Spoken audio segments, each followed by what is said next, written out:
all the siding has been demoed. It's a nice rainy Saturday here in Pittsburgh. Just put up some Z-flashing here. Gotta nail that down. Got some of the siding put up. See it right here.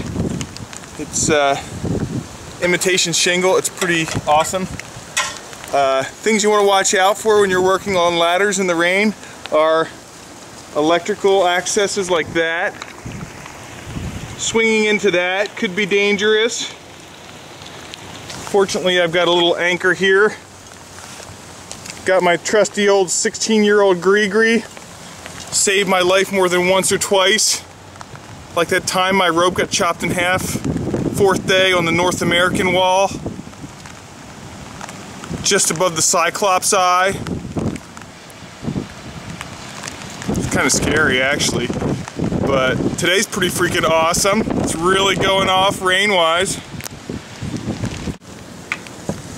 When you're driving these aluminum siding nails, you can see they bend over pretty easily. So, I'm gonna be careful.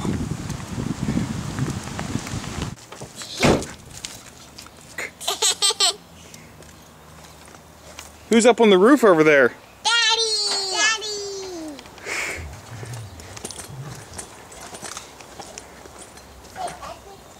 Thursday, April 14th. Nice sunny day in Pittsburgh.